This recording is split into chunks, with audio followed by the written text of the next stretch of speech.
the guy to help us with this. Creek Stewart, you know how to survive in extreme situations, including those dangerously cold temperatures. But here we've got the extreme cold in what should be the comfort of our home. So what should we be using? What could we be looking for if this happens to us? It's a tricky situation because so much of dealing with issues like this is preparing in advance a little bit. But I've got a couple of really interesting ideas and solutions that I think a lot of people will have some takeaways from.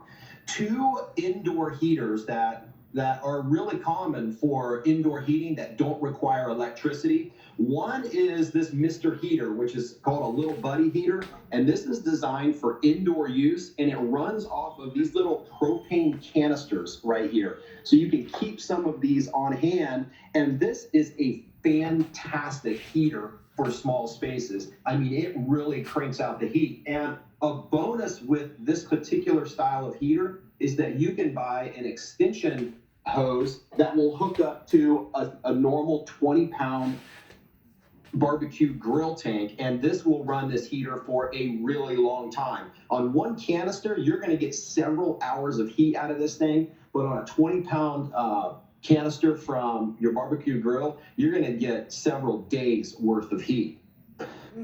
Really, really great option.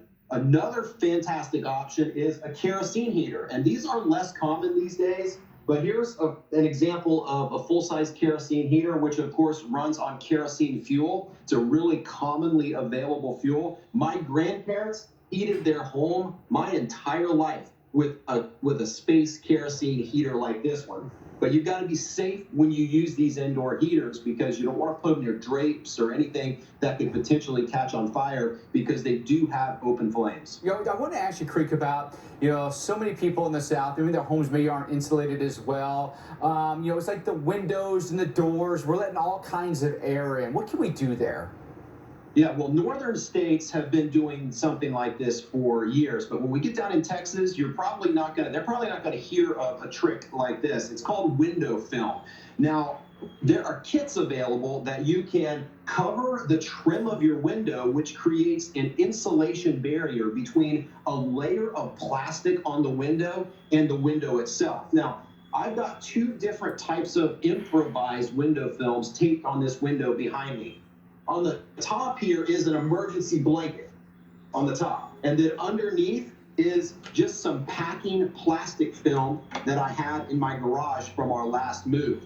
You can stretch this across the window, tape all the seams, tape all the way around the window trim. And believe it or not, one layer of window film across the front of a window can reduce heat loss by up to 55% out of that window, and it can make a huge difference. And everyone has saran wrap in their kitchen.